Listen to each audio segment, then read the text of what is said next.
Welcome back, everyone. Good to see you all after a few days. Those of you who didn't get a chance to go down to Florida.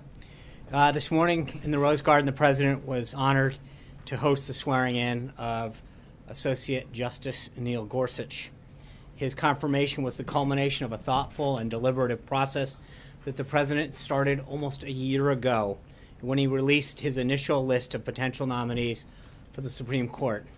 In September, he released a final definitive list promising to select only from those individuals who would continue the legacy of the great Justice Scalia on the bench.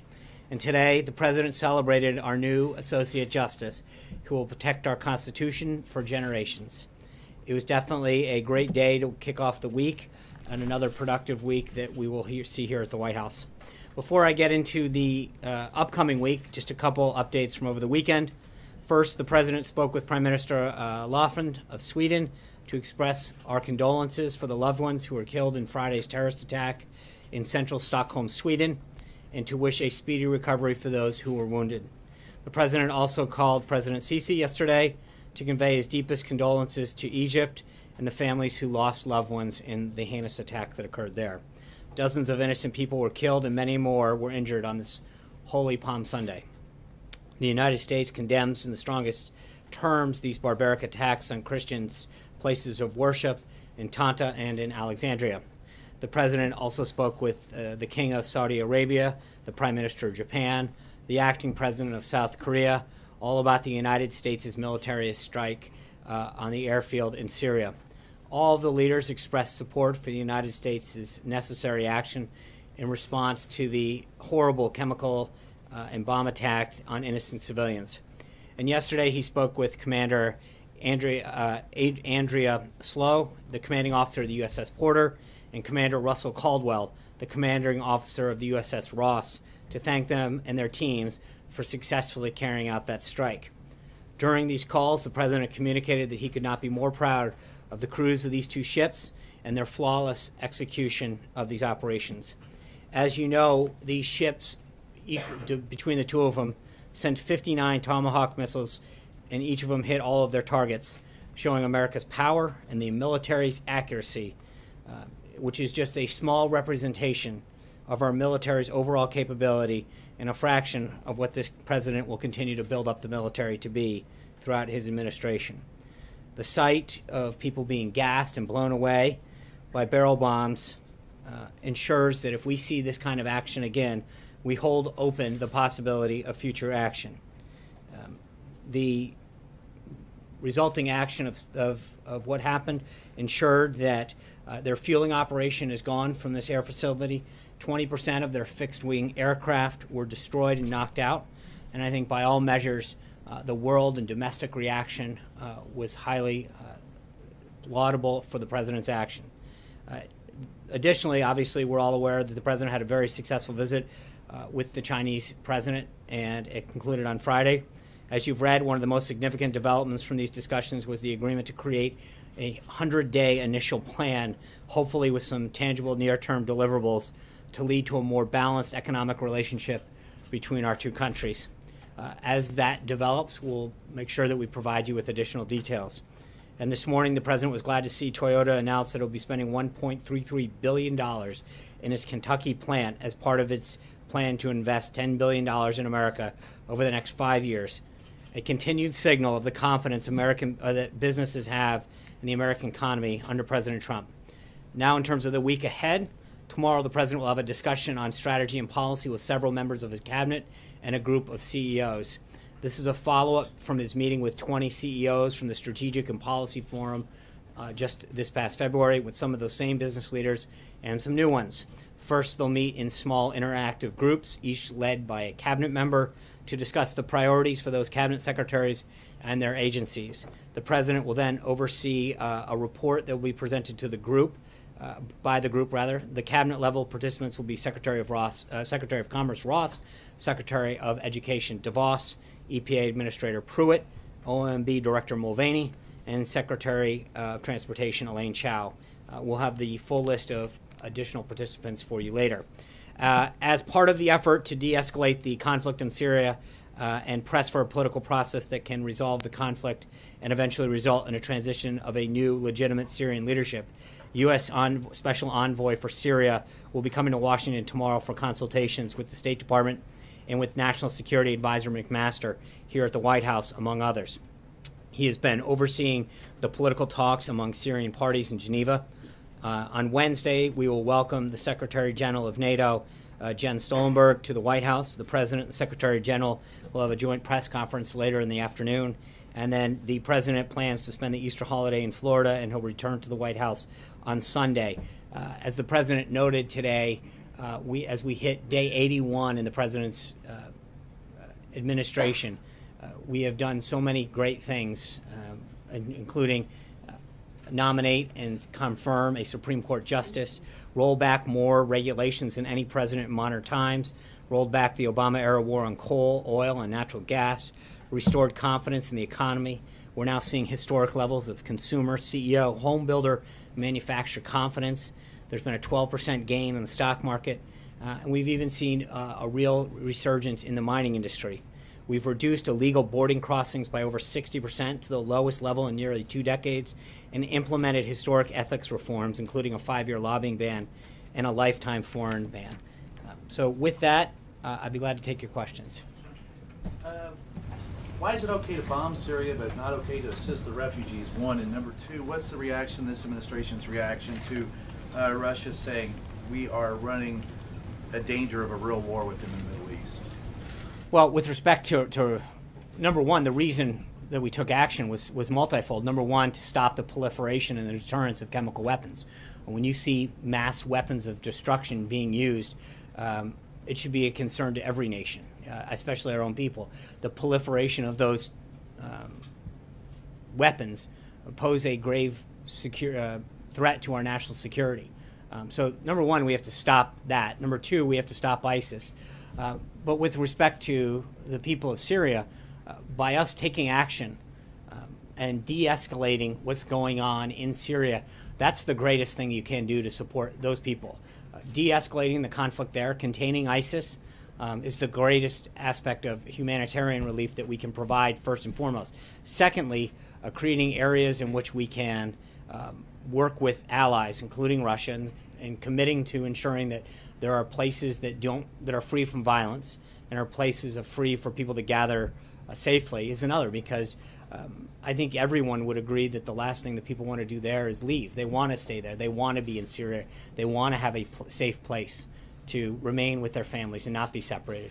So our number one priority is to defeat ISIS, but we're also, I think, from a humanitarian standpoint and a refugee standpoint, ensuring that we create an environment that provides a safe place for them to ultimately remain.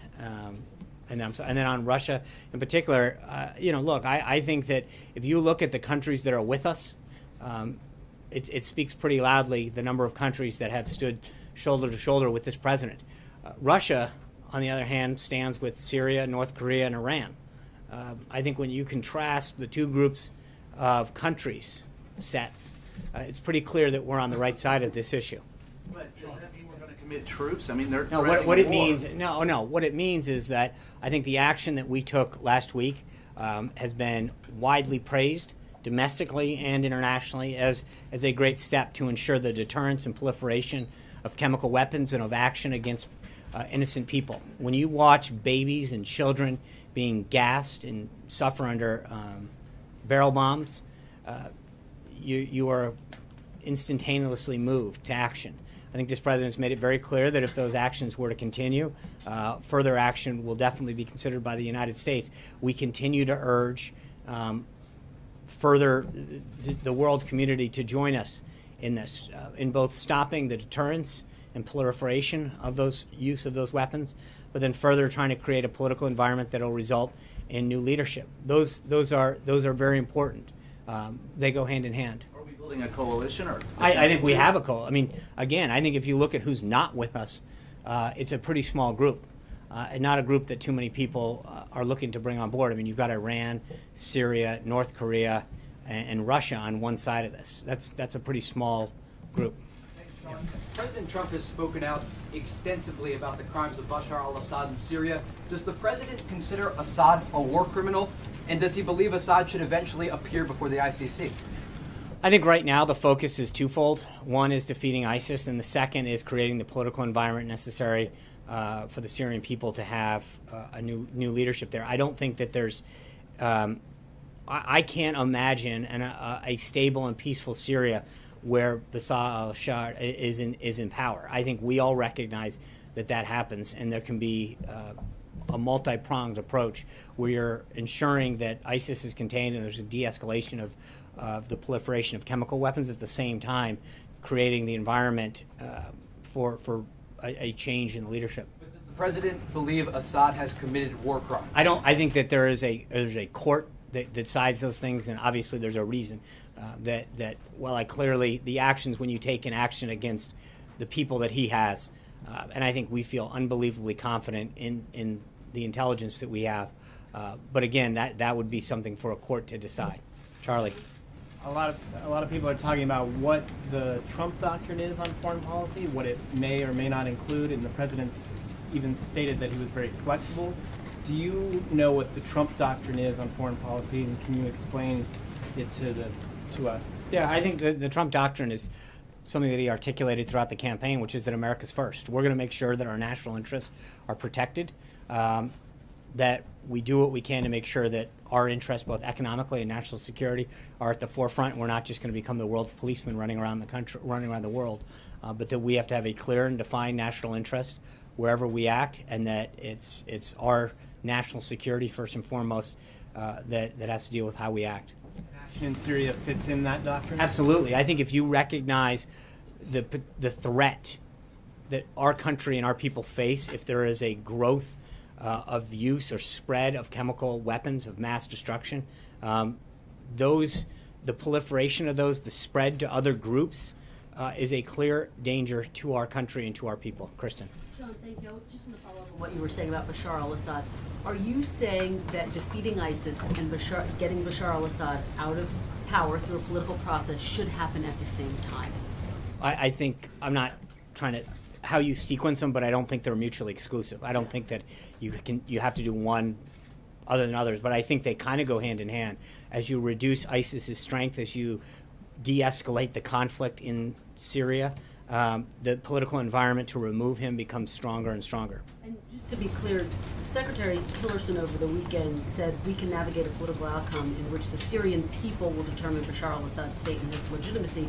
Nikki Haley seemed to align more with what you were saying. She said in no way do we see peace in that area with Assad as the head of the Syrian government. So who better reflects the I don't think those are mutually exclusive statements, because I think that you can. One of them saying we don't see peace with him in charge, and the other one is saying we need to have him gone. I think that's the point of both. The goal for both of them, the goal for the United States, is twofold. As I've stated, it's one, to make sure that we destabilize Syria, destabilize the conflict there, reduce the threat of ISIS, but then secondly is create the political environment, not just within the Syrian people, but I think you can work with Russia in particular to make sure that they understand that Syria, backed up by Russia's own accounting, should be held accountable for the agreements that it's made with respect to its international agreements on chemical weapons alone. And can you defeat ISIS with Assad still in power? ISIS with, yes, sure, but I think that.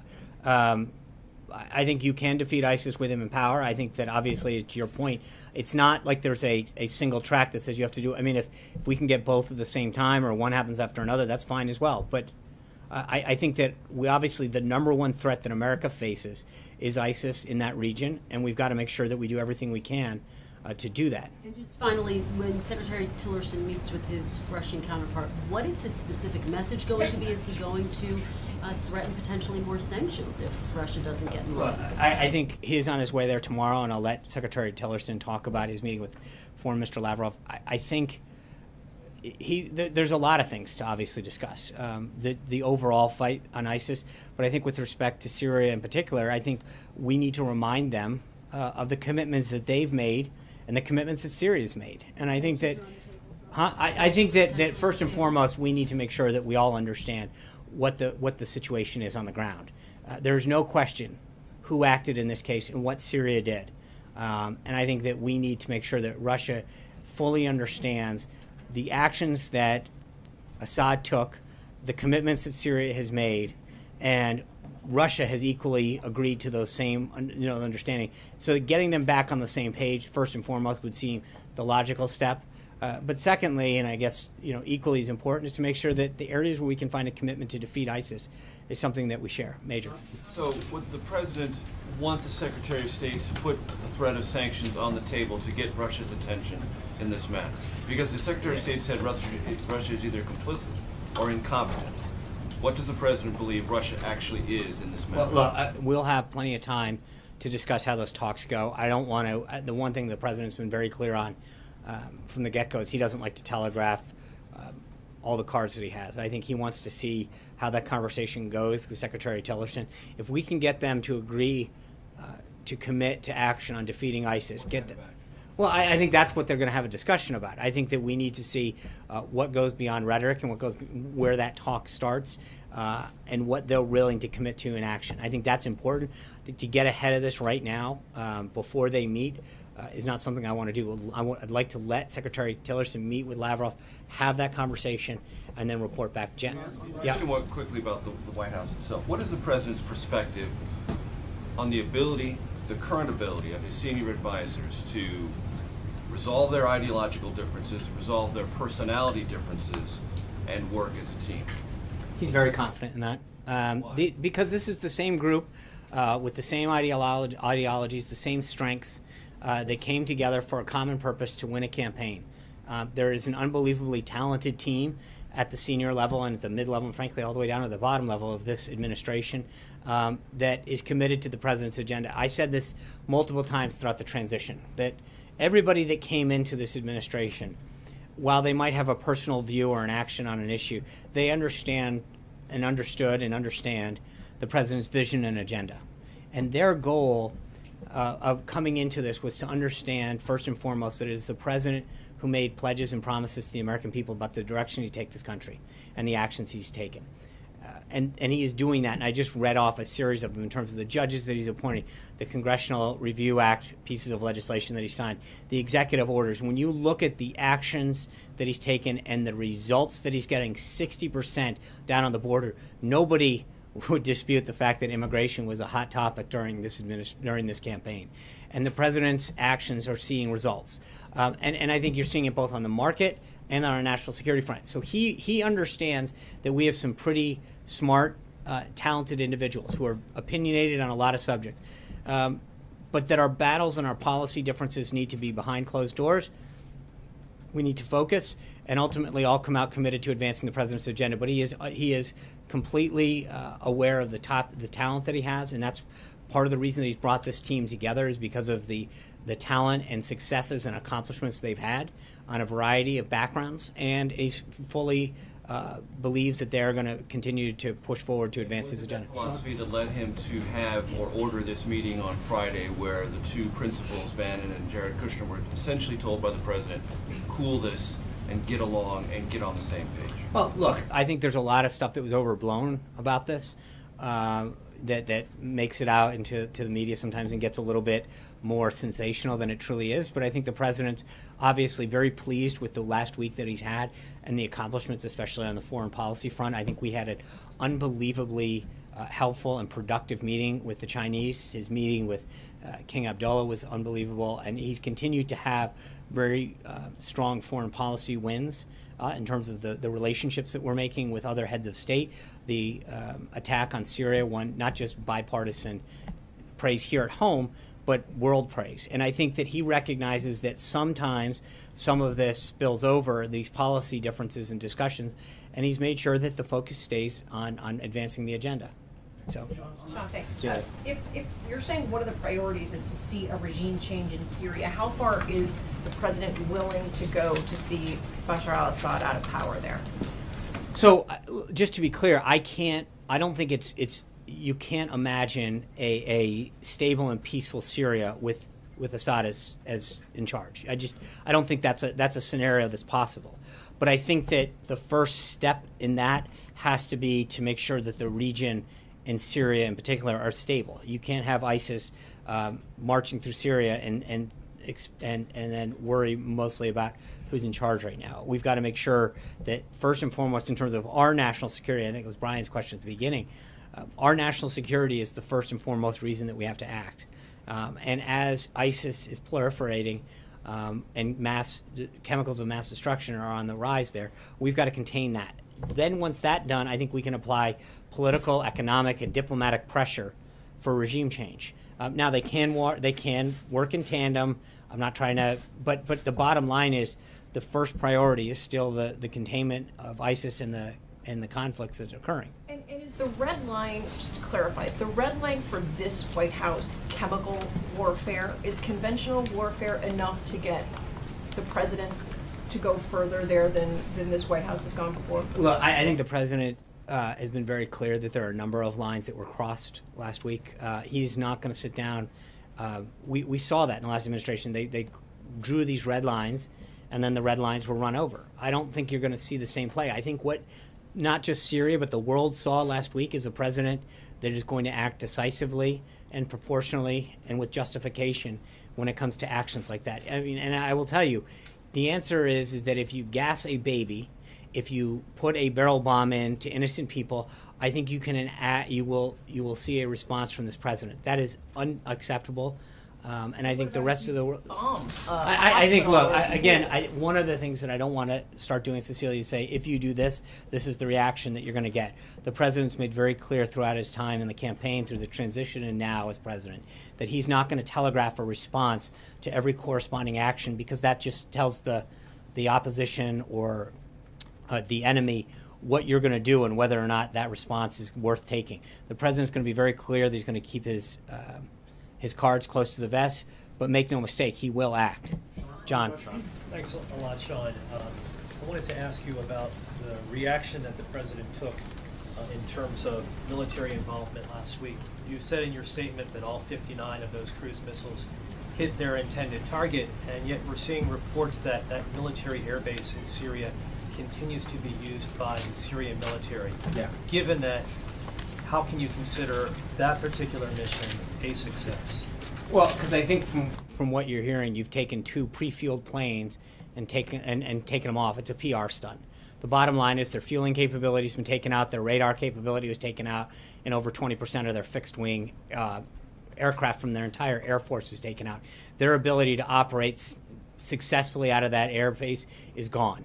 Like I said, they as a PR stunt, they took some pre-fueled planes, pushed them over to make it look like nothing is. But make no mistake about it, their radar capability is gone, their fueling capability is gone, and a good chunk of their aircraft is gone. That's a huge success. John Gizzi. I'll ask you one other question, Okay. Following up on what Major Garrett asked, sort of about these reports of a shakeup at the White House. There have been various reports that the Deputy National Security Advisor, KT McFarland, is stepping down from that post. She'll take on the post of U.S. Ambassador to Singapore.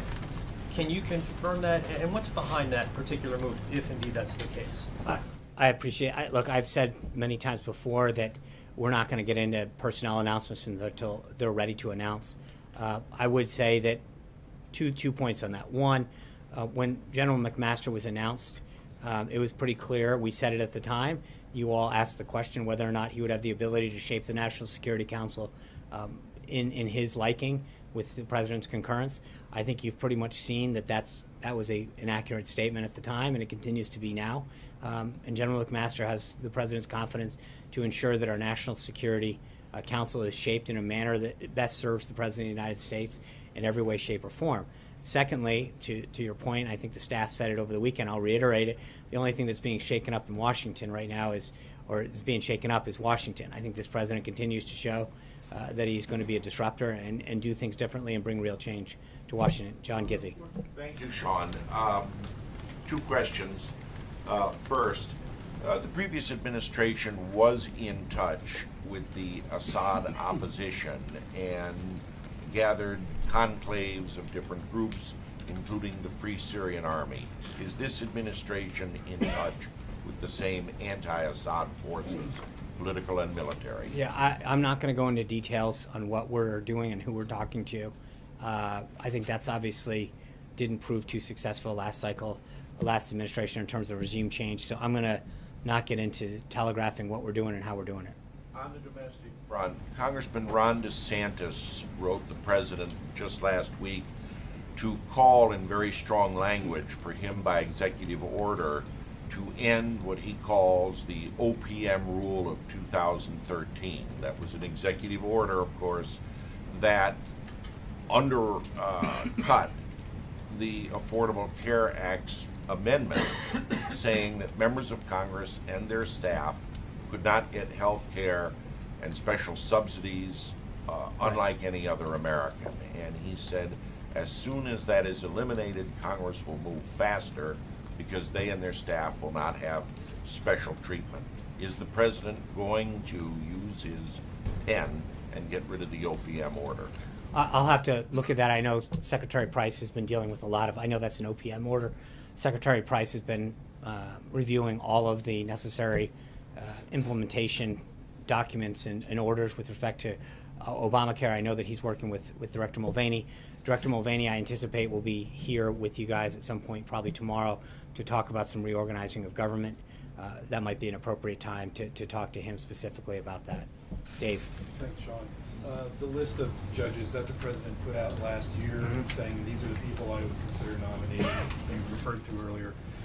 In the end, Democrats still tried to filibuster Judge Gorsuch. Right. So what difference from that perspective did putting out that list make in the end? That's a great question. I think what it showed first and foremost is the president kept his word. The president put out a list of people and campaigned on it and said, if you elect me, these are the type of justices that I will choose from. And they are originalist. They are going to read and interpret the Constitution as it was written and meant to be. And I think the American people, in a lot of cases, if you look at exit polling, voted for him in a lot of cases because of that. I think it shows that, again, whether or not you disagree or agree with the president, sometimes philosophically, he gets high marks for keeping his word. I think that means a lot, that he went out on a number of topics, including the type of justice that he would appoint, put it before the American people, allowed them to vote up or down at the ballot box, and it's an affirmation of the kind of justice that he wants. But it's also a continuation to know that the president is going to be someone who makes a pledge to the American people and keeps it. He's going to obviously have other federal judges to nominate, maybe Hope Supreme so. Court judges. What else has he? What else did this process teach him? Anything? Well, I think from a political side, it was pretty obvious that you can disagree with Judge Gorsuch's judicial philosophy, but I think by every standard, he was a very highly qualified justice. The American Bar Association rated him their highest. The people who have worked for him in the past, his judicial record in terms of the number of cases where he was in the mainstream and Democratic appointees sided with him. And I think it basically showed the president that trying to work with Senate Democrats wasn't really was somewhat of a futile task. That these were people that made up their mind by and large, regardless of who the person was, and we're going to vote it down.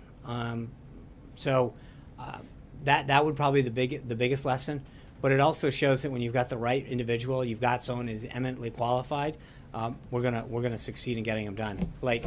Let me turn your attention to tax reform real quick, and I've got a few. There's a report out there that says the president has basically gone back to the drawing board as it relates to taxes. Yeah. Is that accurate, or No. does he still, what he put out there on the campaign trail, is that still the backbone of what he wants to see get done? Yeah, I mean that's the backbone. But I think that what you're seeing is us going through this process of his economic team, everyone from Secretary Mnuchin to Secretary Ross to Gary Cohn and others, sitting down internally and beginning that process of meeting with groups that have been advocating for tax reform since 1986, kind of the ink on that one dried, and starting to meet with outside groups, industry groups, individuals, members of Congress, to get their input. This is going to be a major undertaking, and I think we want to make sure that we listen, have their ideas and their input as we move forward. But this is the beginning phases of that process. You mentioned Gary Cohn. He said on Friday that there's been this August deadline that Steve Mnuchin and others have talked about, and Friday Gary Cohn suggested that August might not be the deadline. Is this timeline getting pushed at this point? Well, it's not getting pushed. I think it's just getting, obviously that still would be a great opportunity before they leave for August recess, but we're going to make sure that we do this right, and we do it with the input of all of the individuals, groups, and members of Congress that have had a long time interest in doing this. And it is a big deal, right? You've got the ability for our businesses and industries to be more competitive in the global market, and then you want to make sure that you're providing middle-income tax relief that creates economic growth throughout the country. So Americans are filling out their tax reforms right now for 2016. This time next year, they're going to fill it out for 2017. Will they have a 2017 tax cut this time next year? I think middle-income Americans, I hope, have a tax cut by then. Jeff. Sean, during the campaign, Sorry, it's. that. I know. You can go next. Then Careful with that. then candidate Trump was pretty critical, or excuse me, was pretty complimentary of President Putin. Now, after seeing how Russia has reacted in Syria, what's his view of President Putin now? I think it's always been the same, respectfully, which is that if we can get a deal, we have a shared interest in, particularly in the area of ISIS. And if we can defeat them, and if we can work with them on a plan to defeat them, then we're going to do it. But he's also said, and I think sometimes people cut off part of the quote, which is, and if we can't work with them, then okay.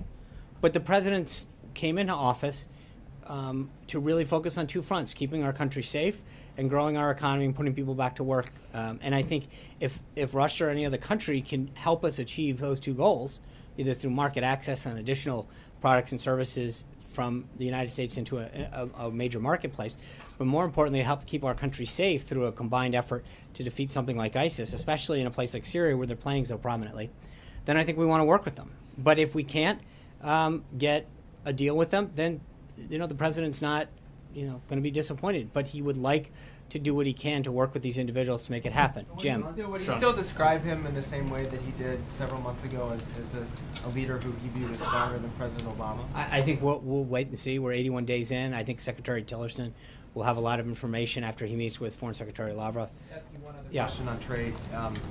Did you mentioned the 100 days agreement that the president and President of China agreed on? Did China offer to give the U.S. some concessions on beef exports and financial investments as part of that? Yeah. Look, this is an initial working plan that they're going to try to hammer out what that 100 days looks like. And then they call them like way stations. Like, what are those stops between 100 days and now that would be things that both sides would be looking at? And I think, obviously, beef exports and additional market access in China, intellectual property, the ability to have foreign ownership, especially in the services industry, is something that has been a big prize of U.S. exporters and industry for a long time. But it is something that is being hammered out as we go forward. So that's the plan was to put together a plan, and there's a lot of pieces that both sides would like to see in there, and these benchmarks between now and those 100 days. But that plan is something that they talked about putting together during the over day that they met together. And it is something that the counterparts are now going to continue to flesh out. So there's a lot of topics that got put on the table. We're going to see how that works. Jim. Thank you, Sean. What is the status of, and a multi-part question, what is the status of the renegotiation of NAFTA, and what is the White House doing to tweak NAFTA in U.S. interests? And is there concern about getting it done before the Mexican elections heat up at the end of the year? Well, the first thing with respect to trade is, we need the Senate to approve Robert Lighthizer as the next U.S. trade representative. That's obviously, USTR drives that. And so our focus is getting that done, and it'll be ready to go. We still have an official 90-day notification that we'd have to give Congress. And so once we get Ambassador Lighthizer confirmed, we'll be ready to probably announce a better work plan on that. But as of right now, that's not there. Jeff Zeleny. Mr. Trump, as a private citizen, had a lot to say about Syria. One of the things he said that the president, then President Obama, needs to seek congressional approval. Some members of Congress believe he should as well. What is his plan to explain his strategy in a broader sense, and why does he not need congressional approval in his view? I think Article 2 of the Constitution is pretty clear that when it's in the national interest of the country, the president has the full authority to act. He did that. He and his team spoke extensively to congressional leaders on both sides of the aisle that night to describe the action that's being taken forward. So I think we have fully fulfilled every obligation, but the power vested in Article 2 is very clear with the President's ability to act. In terms of things happening here at the White House behind the scenes with his staff members, obviously there were some ideological and policy differences on this particular military action last week. Does the President believe, or do you believe, that this has been smoothed over in the short term, or there has been a long-term solution to the fighting between Steve Bannon, Jared Kushner, and others? Are you talking specifically with Syria, or are you talking... Specifically with Syria, there was a disagreement, but is this a short-term fix to this problem, or do you believe, does the President believe, that there is a longer-term fix to this infighting that has really plagued his administration? Well, again, I'd say a couple things, Jeff. One is a lot of this is frankly overblown. But number two is the reason the President's brought this team together is offer a diverse set of opinions. He doesn't want a monolithical kind of thought process going through the White House. He wants a diverse set of opinions. He is the decider. He has people come in and give him a variety of options and plans. He went back and forth over that 72-hour period where he wanted additional options, additional explanations and questions answered. That's how he's going to deal. And so whether it's this, healthcare, tax reform, trade, he's got a divergent set of opinions on here of experts. The idea isn't to have one set of thought and policy flowing through there. It's to give the President the best advice possible, but that once the President makes a decision that the team is on board 100% to make sure that we do what's been the best interest of the country and fulfill the agenda that he's laid out. So I think the President wants to have a series of ideas and thoughts put forward to him. That's how he's going to make the best opinion or best decision possible for this country. But it must have crossed a line if he said to work it out. Well, I think sometimes, again, I'm not going to get into what happens internally, but I think sometimes might spill out into public more than other things. But there's always going to be a healthy debate internally on a variety of policy issues among the cabinet, among the staff, to make sure that the President sees every option that's available, every opinion that he should weigh and counter before he makes a final decision. It's just sometimes those discussions may make them out a little bit more publicly than they do. But I think, as I noted at the beginning, I thought there was a lot of overblown coverage of how it actually happened and what went down. So he's sticking with Steve Bannon. He is right very now. confident in the team that he has, that they have an unbelievable amount of knowledge, and he enjoys the counsel that they all bring to this table. Thank you guys very much. I'll see you tomorrow. Is the President willing?